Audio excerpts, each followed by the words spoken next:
Many of you all know our next speaker, Paul Overton.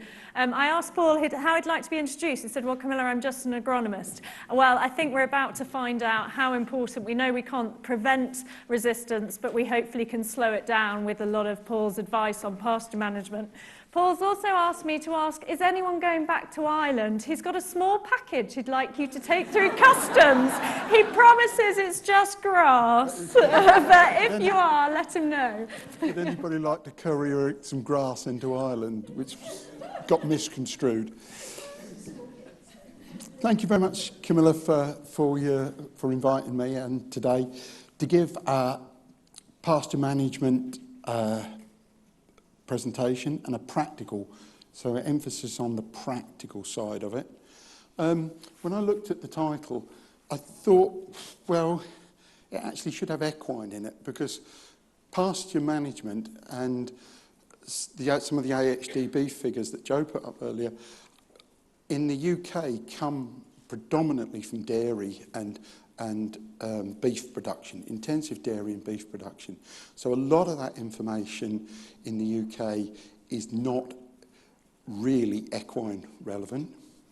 And also thoroughbred pasture management is very different to liveries and leisure horses, show jumping, eventing yards, because we're using pasture in a totally different way. We're using big areas of pasture compared to the others. So our stud farms and our stud areas are quite big, and our stocking density is relatively low. I know it will vary from stud to stud, and the pressures from stud to stud, but we are in low input and relatively low stocking pasture management. So moving on from getting the title right, the starting position. From an agronomy and an advisory point of view, I'm quite glass half full, really, because all the good work Jacqueline's done and all the scientists have done and the veterinary practitioners have done to keep this forefront in people's mind. Parasite management is forefront in people's mind. And there is some very interesting discussions at management levels going on in studs. And every stud I know is tackling it and very keen to tackle it. Obviously, there's a great range from organisations that have got stud farms in the east and in the west and in Ireland, and there's owner breeders who are in a ring fence. So the challenges for all those people are totally different. And I think that's why there's no real silver bullets in anything I'm going to say. It's bespoke plans to tackle the individual challenges on individual studs. And everybody's got different areas, different horse numbers, different budgets, and everybody's got budgets nowadays. And paddock management comes under budget scrutiny. And it's how we use that budget and where we tackle it to have the biggest impact. And also, obviously, you've got climate and weather change. Joe was putting up some information there, good information. And we are now starting to get weather stations on studs. And coming from agriculture, weather stations now and disease modelling in plants is moving apace. And farmers are using weather stations to predict things and also for debriefs. You can look forward, but you can always look back with weather. And I think on studs, we're starting to get weather stations on studs, and I think that is very interesting. The price of weather stations have come down. You can get some really good local information. So obviously the AHDB slide that was put up there is national, and it will probably be a little bit more to the west, where the big dairy and livestock sectors are. In the east, we've got different challenges. We can have, as in 2022, we can have very dry conditions. We started in the end of February and we went into a 14-week drought with really no rain in Newmarket. And the paddocks went rock hard very quickly. And then, to make it even worse, we got to June and we started to hit very high temperatures and very high UV light levels. And that went right through into August, right into October. And then suddenly we had a flush of spring grass in the autumn. When it did rain, when the UV light levels dropped, the day lamps dropped, then bang, we had spring grass. So 2022 was a very, very challenging and different season. 2023, we've turned into Ireland. The Gulf Stream's moved a bit, and we're now in nearly an Irish climate. We had a mild winter. We had very little frost. Grass stayed. The grass leaf survival was good. It stayed there. The older grass accumulated more of the metals, and we saw some very high molybdenum levels and iron levels because the grass was quite old. And we can get problems with that older grass. We can get mycotoxins and moulds and things like that. So 23 winter was quite challenging. And then we went into 24. And over here in Newmarket, we thought it was wet. People further west, they knew it was wet. And so we've had a very challenging season. And climate within the UK can change greatly. And temperatures within Newmarket can change. The bottom end of town can be a lot warmer than the top end of town. So we have got to keep an eye on climate. Aims of pasture management. And this is picking up on something Joe was talking about. And I was pleased the way he talked about in one of the slides about sward density. What we're trying to do is congrass to stay in leaf production. So we're really looking for a leafy bite of grass from January to January. So we need to keep it in leaf production. If we let it go to seed head production, then if I'm a ryegrass plant, for instance, and I manage to make a seed head, that's me till next spring. I'm done. I don't need to do anything more. If we keep the grass height under control, we can manipulate it to keep into leaf production. And in my opinion, horses like leaf grass better than long grass. And from a parasite position that Jacqueline's talking about, the leafier, denser, lower swards are easier to manage. They're easier to poo pick. There's a whole load of benefits there. So we need to keep that grass in leaf production. And there's several tools, and we'll come to them in a minute, how we can do that. We also need to keep a safe level exercise area for horses of all ages. It's sometimes overlooked that as a basic requirement for a paddock. And sometimes you walk into a paddock, and if you're slopping around in the gateway or it's hard or whatever, you've immediately got a downer on that paddock. So safeness and level surfaces is a paramount. Then we come on to the other things that we've got to do. The other plates we've got to keep spinning. We've got several plates spinning here. We're not just managing parasites as much as Jacqueline would like me to, only manage my pasture for parasites. I've got to look at other things. I've got to look at moulds, mycotoxins, colics, grass sickness, sycamore issues which have suddenly blown up. You know, are we going to cut all the sycamore trees down? How are we going to tackle that? So there's several things that we need to keep in our mind as we're managing paddocks. But there is one common thread, and that is good basic pasture management will help all of the things I've just mentioned.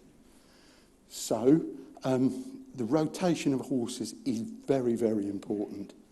And Jacqueline and other people have thrown challenges out to you, the industry, not to put yearlings on the same paddocks 2 years on the trot and change things.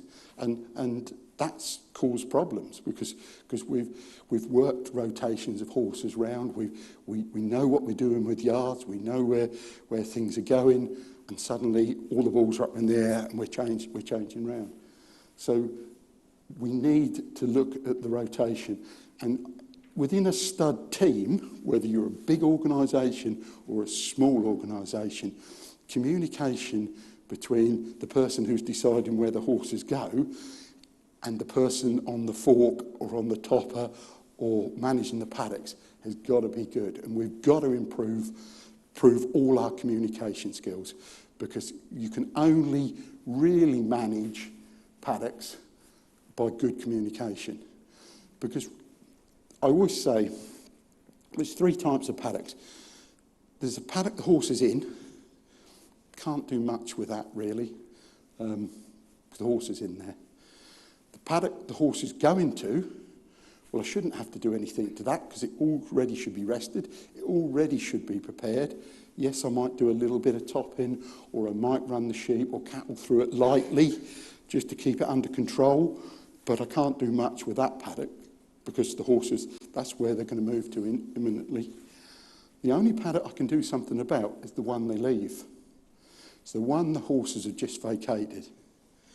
And then we have to learn from the race courses, we have to learn from the tennis courts and the football pitches, because as soon as the game's over, they're doing the post-match interview and the groundsman's up and down with the lawnmower. Before the last race is gone, the staff are walking the course, plugging and reseeding, levelling it out and getting ready for the next race meeting. Why are they doing that? They want to maximise the rest period between use and reuse. And that was what Jacqueline was saying. We need to get these rest periods as long as possible. So suddenly we've got to fit a lot of things in these rest periods. We've got to put sheep and we've got to put cattle in, and we've got all these things to do.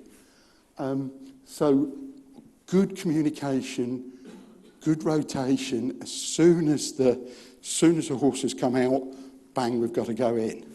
And Fred was saying last night at dinner when he was out in India, there's somebody sit out all night with the horses out there, clearing up dung all through the night as soon as it happens. I don't think we've got the staffing levels or the budgets to be able to do that in the UK. But as Joe said, production in India is very interesting. We need a positive muck removal programme. And Camilla is probably sitting there playing question bingo because she threw me 6 questions and I've got to cover these and answer them. Positive muck, and she gave them to me after I'd prepared the presentation. Positive muck removal programmes. And I often get asked which is best and things like that. There's a place for all of them. There's a need for all of them. Don't overlook the barra, the fork, in turnout barns as well as small nursery paddocks, because any covered area or turnout areas need to be treated for muck removal the same as nursery paddocks. And we're all understaffed budgets. We haven't got the staff we used to have, so it does get more difficult. But the barra and the fork is very important. Obviously, the Terravacs, you've got 2 types of mechanical muck removal, the Terravacs and the paddock sweepers. That's just a nice little unit. I took a picture the other day. My only criticise with that, and it's not really a criticism, that's quite a new machine. I hate seeing shiny paint on Terravacs. Terravacs should just look as though they've come back from the Ukrainian war because they've got to be used, and you've got to have people hours through them. You've got to have people on the seat. They've got to be out there and used. And as I say, they do hit a few gateposts going in and out, but Terravacs and sweepers should be well used. So basically, you've got the Terravac, that's a small one. You've got slightly bigger ones. You've got the Trilo, the French one, which is like a forage wagon with a bigger bar, similar thing to that, a suction underneath it. Looks a great machine, produce lovely stripes, but somebody who's got one says it's the worst job in the world. If that pipe blocks and you've got to get in there and unblock it, that's not good. But all these machines work better in shorter grass and level surfaces. And I'm sure some of you here will have old ridge and furrow grasses. It's not unusual to go on studs and look and see the old ridge and furrow. And a lot of studs are on different slopes. And it's very difficult to mechanically muck removal in long grass. So if it's long grass, it's a lot more difficult. So the question there was about a little while about mixed grazing, cattle and sheep, and co-grazing. In Ireland, they do a lot more co-grazing. They do it with a lot of cattle. They probably own the cattle. They know the cattle. The deep freeze gets the really loony ones, and the quieter ones are in paddocks. So that is a point. I know an owner once who got given some lovely Highland cattle. They were given to him as a gift, but Christ, were great big horns and wild cattle on stud farms. It's not always a good idea. There wasn't many of the lads and lassies who volunteered to move the cattle, put it that way. So we have seen a resurgence, and you, the industry, have taken this up. You have taken up cattle and sheep. Around Newmarket, the amount of sheep on farms dropped considerably, but since Jacqueline and the vets have brought us back, you've taken on again, and you're going with gusto into sheep and cattle. Dense leafy sward grass, and I'm going to repeat this and repeat this and repeat this. In my opinion, a dense leafy grass, not stalky, leafy grass, is better for the horses and easier to manage. And as agronomist, as I said, leaf production is what we're trying to get all the time. Leaf is more digestible. And lastly, on this slide, marginal gains. I'm afraid there isn't any silver bullets, not that just one thing that's going to change everything. It's marginal gains. The better communication, the better rotation we have, the better muck picking, the more mixed grazing, the more level and dense leafy grass swards we got. They're all the little marginal gains that will get us to hopefully where we want to be. So this is a picture slightly over to the west, but it was co-grazing. There's 3 horses in there, and I think there was 6 Herefords, and they weren't taking a bit of notice of each other. They were quite happy to be mooching around, and in different parts of the paddock, because cattle are very good at eating coarse grass. They wrap their tongues round. They're not really taste sensitive. They just take a lump, eat it, and off they go. Got to be careful with sheep, though. Sheep are cleverer than what we think. When I was at agricultural college, my opinion of sheep was they're just looking for a new way to die. But when we, in this context, sheep like sweet grass. They like leafy grass. Yes, they'll eat the coarse grass, but they'll probably tread on it all first. And they'll only eat the coarse grass if there's nothing else. It's a bit like when my children were young in the fridge. You know, all the Mars bars would go out quite quickly. Would the Rivita crackers? No, they probably wouldn't. Sheep will target good grass. And sometimes around the feed pot areas and where the grass is lawned, do we need to put the sheep on there? I know Jacqueline's going to look at me there. But we need sometimes, and what you can do this with sheep by putting electric fence in, you can split the paddock and push them up into that area where the horses don't go. Don't let them come down. Keep them for the longest amount of time in the area where they're likely to bump into the parasites most. And that probably isn't around the feed pots and around the gateways and where they stand.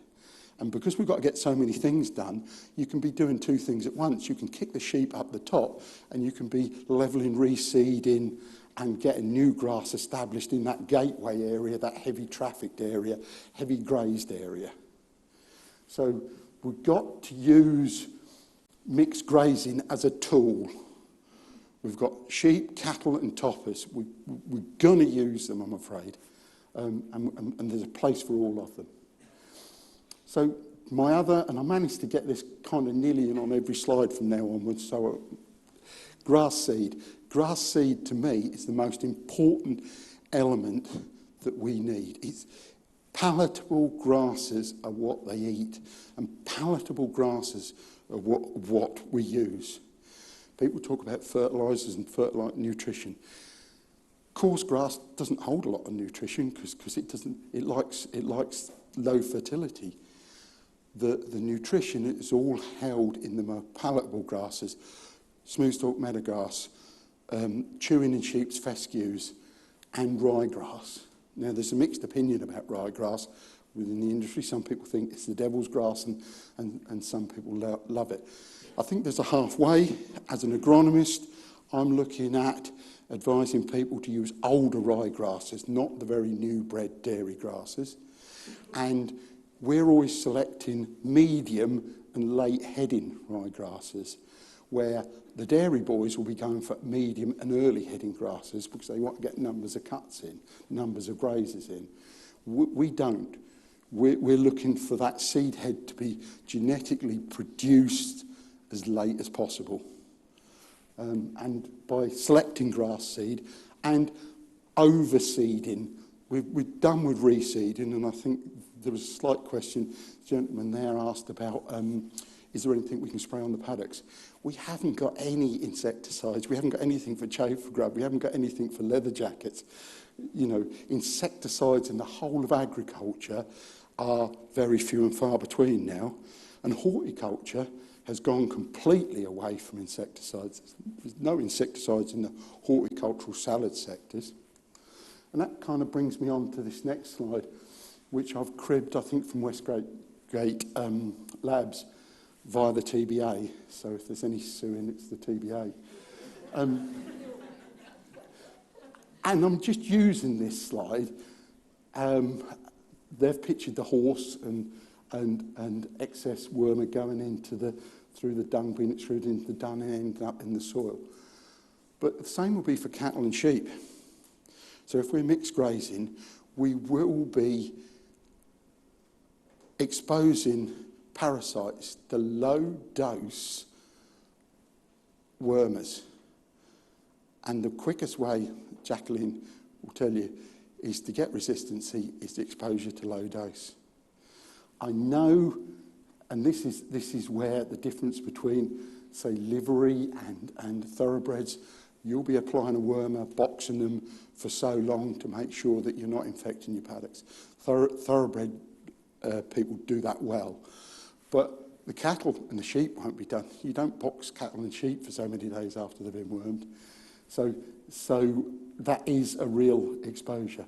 But there is the little dung beetle. You see him there. Dung beetles and ground beetles are very important in our paddock ecocycle. And they are being affected by the amount of wormers going back onto the paddocks.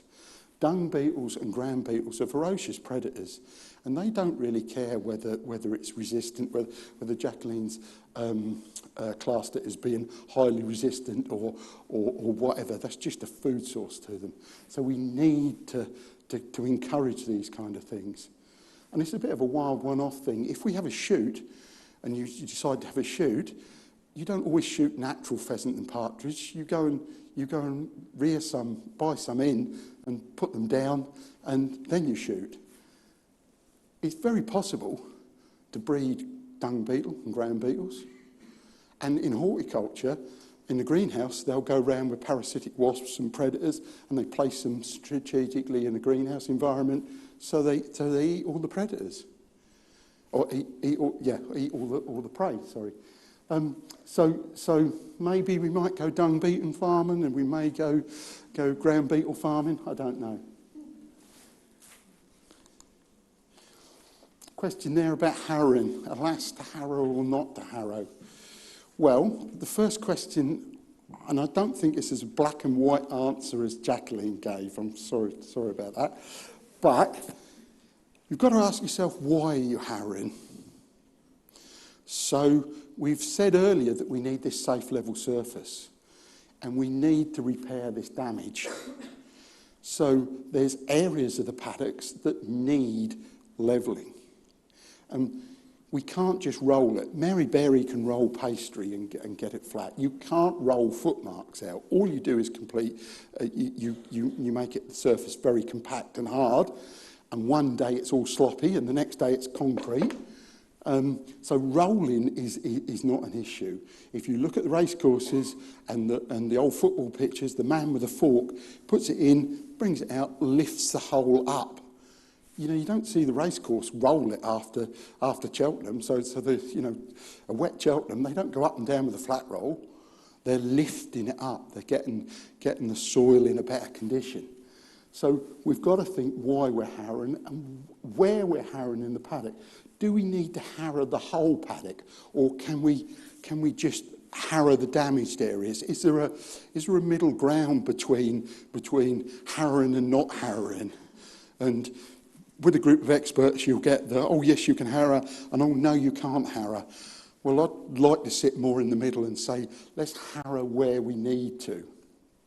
When you're harrowing, make sure you don't go from one end to the other. So you're pulling lumps of dead grass with possible parasites into cleaner areas. Because horses, and I think Jacqueline said this, naturally they don't graze in the latrine areas. They've got a demarcation kind of zone going on.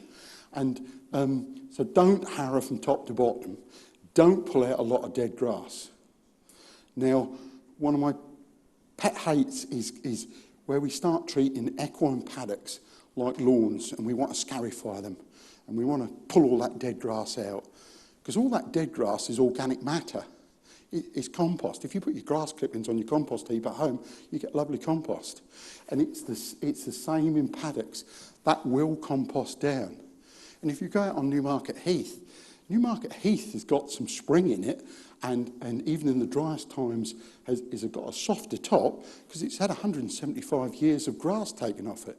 Never really been silage, never really been hayed. Might have done a little bit, but not much. So don't rip all that dead grass out. Don't make yourself all that work about carting it off. Don't increase your parasite risk by lumps of dead grass all over the place. Keep the dead grass in the bottom. Bring the fresh grass through. There is a worry about moulds and mycotoxins, but if it's done well enough, that dead grass will compost down, and if there's enough fresh leafy grass for the horse to take, that I think the mycotoxin and mould risk in a dense leafy sward is lower than longer, older grass. So that's why and how to harrow. When to harrow? Well, we need to harrow, in my opinion, to repair. And we need to repair as soon as the damage is done. So the quicker we can repair, the quicker we can rest, and the quicker we can rotate and turn round. And there's this typing error there. It shouldn't be seed. I think it's around the stud, but that's me. We need paddock management should, like I said earlier, follow the horses round the stud. We should aim to get the maximum rest period in there. We need to be guided by the weather, not the calendar. So many times I hear people say, oh, we always harrow first week of April. Every year, we harrow. We spread fertiliser October, and we spread again in April. That's too constrictive for a stud, because we need to follow the horses. We need to do these operations when the paddocks are empty. If we're going to fertilise, it needs to go on as quickly as possible for that grass to flush, boost the grass, and so it's rested and ready for regrazing. So, that be guided by the weather, not the calendar, and work quickly, work very quickly. And in lots of cases, it may be that you need a contractor in. Yeah, we'd love to do everything in-house and we'd love to keep it in-house, but some of the times where we need some paddock management, everybody's mucking out, all the hands to the pump with horses. We're very, very busy. But if we're going to manage these paddocks to reduce all the problems, we need to work very quickly. So sometimes it's as cheap to bring a contractor in to do some jobs. Not all paddocks have the same requirement. And probably one thing I should have dwelt on, that we need to look at our paddock size. I've never been to a stud or talked to an owner or a manager whose stud is big enough. Nobody's got a big enough stud. So you've got two choices. Buy some more land. Yeah, sometimes it happens. There's some people in the audience who manage to do that, but sometimes it happens. But it comes with a big cost, and there's a time lag to get that into production and get that going. Or do we split paddocks? And I'll throw it out to you. Are some of our paddocks too big? And personally, in my opinion, I think they are sometimes. And by splitting a paddock, you can rest it without moving the horses from that area of the stud. Because sometimes there's several good reasons why we need distance between things, and the rotation of the stud is that way because they need to be at distance from each other. So look at splitting paddocks. A lot of paddocks were, because the cost of fencing was horrendous when they were laid down. It still is horrendous and even more horrendous. But we might have to take the bull by the horns, and I definitely think we can split paddocks. And we need a definition between a nursery paddock and a resting paddock for a horse that's on restricted grazing, or the vet's coming, or somebody like that. And I don't know many studs that have got enough nursery paddocks, and it's interesting that some of the chat going around is, oh, we're going to put some more nursery paddocks in, or we're thinking of putting some nursery paddocks in there. I think it's starting to take on that we probably do need some more smaller paddocks. So I said earlier about our budgets, our time, all the restrictions that all the poor managers out there will be saying, oh, I haven't got time, I can't do this. I think we need to invest where we're going to do the most good, and I think it's in that order. If we're muck picking, it's the turnout, covered turnout areas and nursery paddocks priority. The yearling paddocks need specialist time investing and working on to make sure they're clean.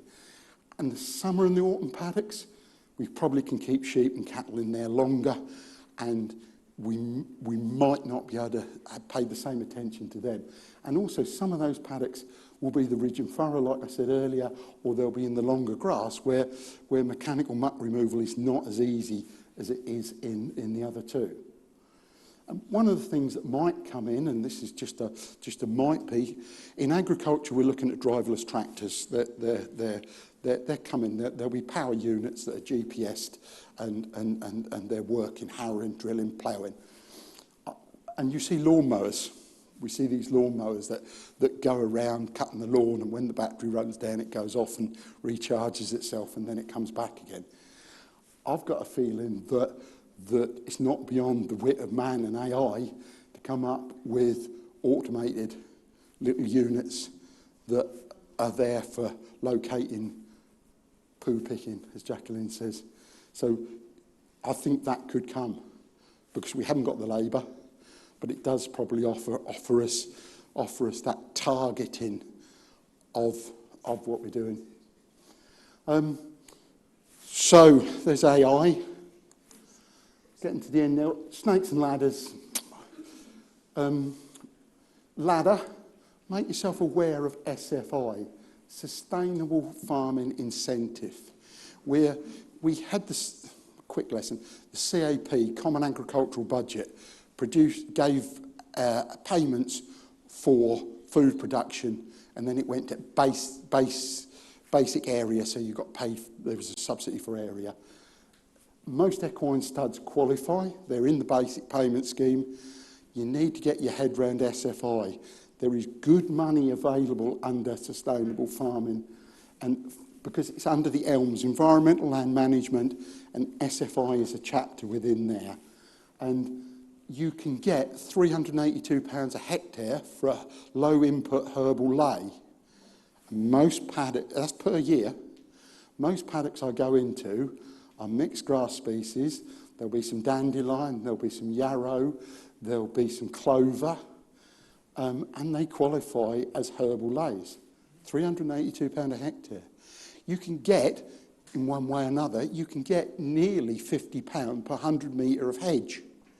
Now you look at all the equine studs, we've got hedges, established hedges that are great for biodiversity and the environment. They're all in these studs.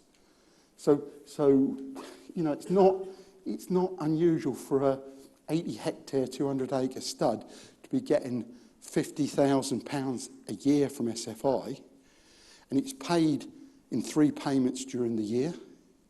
It's only a 3-year contract, and you've got the first 12 months to get all your options in order. It's on the Rural Payments website. Please go and look at it, because if you can access that money, you can give some to me and your managers to manage your paddocks. It's very tax efficient if you do it that way. A snake, just beware of label changes on some of the herbicides. I'm not going to mention any names, but agriculture and agrochemicals, the agricultural industry is so heavily regulated now, far more than medicines and veterinary stuff. I'm envious of some of the veterinary things they can do. It's so highly regulated nowadays. There's been some label changes on some well-known herbicides that we use that actually state cattle and sheep grazing. They don't actually mention horses. But because most of you have got cattle and sheep on your farm, and the time when the agronomist comes around and says, oh, you might need to spray that field, it's cattle and sheep grazing. But I think you've got to be, one of Camilla's questions is, where do I put my muck heap? I think sometimes you've got to separate the poo picking from your low-grade industrial waste, which is your straw, because most equine places don't produce muck. You produce straw because you turn it over so quickly. Cattle, muck that's in there for 3 months being trod on, that's muck. You're producing straw. Use straw. Small changes over time help. And this was another one of Camilla's questions, and Jacqueline just touched on it there. Do I rest it for 12 months? 9 months, 6 months, 3 months?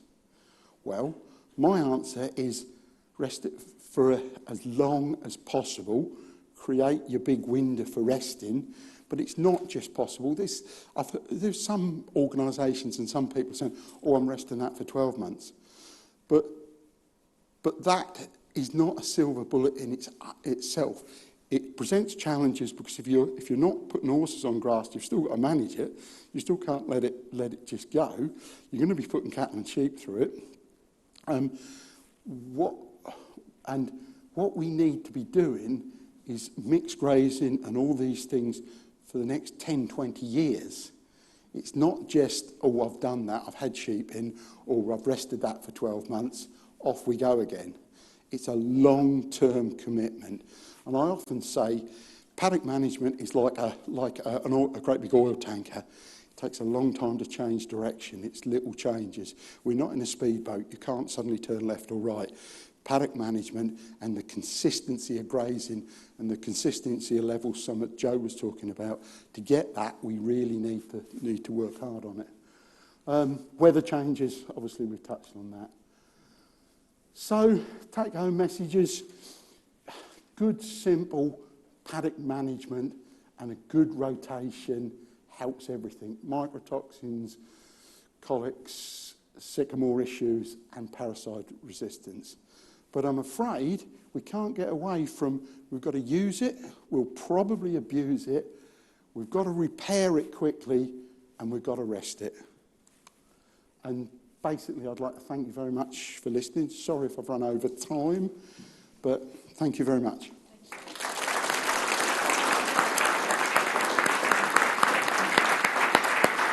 I should have just acknowledged the TBA and the people there who have helped me a lot with this presentation. Thank you. Thank you, Paul. I think you've really highlighted stud farmers. We've got so many unique challenges. You know, we need our infrastructure. We need to maintain different age groups of horses throughout the paddock, and we often have a transit population, and it's really difficult, but we can't ignore the fact that we've got to learn to rest and rotate these paddocks. So thank you. Has anyone got any questions for Paul at this point? James. Paul, hi, just a basic question, which I'm sure most stud farmers have thought about over the years, but how quickly do you actually have to lift the manure off the paddock before the parasites take hold? Well, I think Jacqueline would answer that far better than me, but the pat answer is as quickly as possible. So in nursery paddocks, that's probably done at least twice a day, as quickly as possible. When you come to some of the mechanical removal, it's a little bit difficult to remove mechanically unless the dung is in a state that you can do it. Even suckers and sweepers, you can smear a lot if it's too loose and in wet conditions too difficult. But it's got to be as soon as possible. I don't think we can put a stopwatch on it or a time frame on it because it would be impractical, and so many things are happening on a stud farm, and like we say, labour and resources are so finite. But it's got to be done as soon as possible. The Indian idea is quite a good one. If anybody would like to do the night shifts, that is quite a good idea. Thanks. I'd like to ask both of the last speakers, do you think that in recent decades the variety of grasses added to stud farm is massively restricted and based solely on palatability, and that as a result of that there has been a diminution in the variety of herbage, and some of those herbs are natural anthelmintics, and the lack of these in a lot of pasture, or the dying out of them in pasture, contributes to a reduction in the horse's natural resistance to worms? Right, I'd love to agree with you, and it sounds great, but there is a few things within there.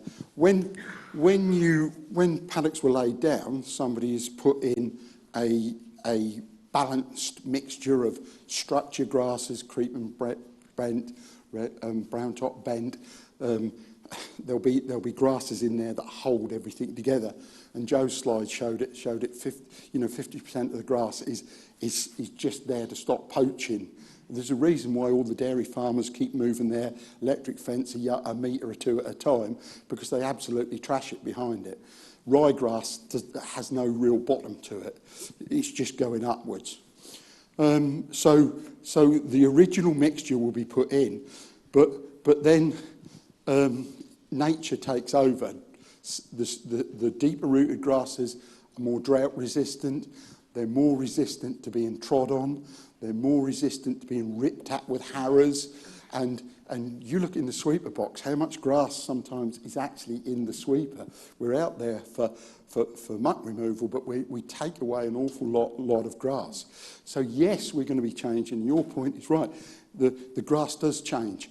That's why reseeding, and some people who know me, they say, oh, here he goes again. Grass seed is your best input. You've got to keep reseeding. You know, you buy more than one lot of horse feed. So you need to buy grass seed on a yearly basis, and it should be top of the budget. And you should be replacing what you're losing. And if you're doing that to get that thick, dense sward of leafy grass, then you're moving in the right direction. Your other point is all the big grass companies are either Danish, Dutch kind of origin, and they're mainly breeding dairy grasses, or the big market is sports turf grasses. Just in the last few years, a lot of if I watched Match of the Day in the 70s, it was a brown field with bits of sand. Now it's all perfectly manicured grass all the year round. So they are leading us. All the new varieties are leading us down the wrong path. That's why I said we need to go back to the older varieties, the older ryegrasses, the later heading ryegrasses. Fescue, we don't get tall fescue problems. Joe does it in Kentucky, because our fescues don't make a seed head, so they won't get the ergots and things on them. So natural heath grass, the lime kilns is full of natural fescue. Natural fescue holds a lot of minerals because its dry matters are higher. So that's my answer. I don't know what Jacqueline thinks.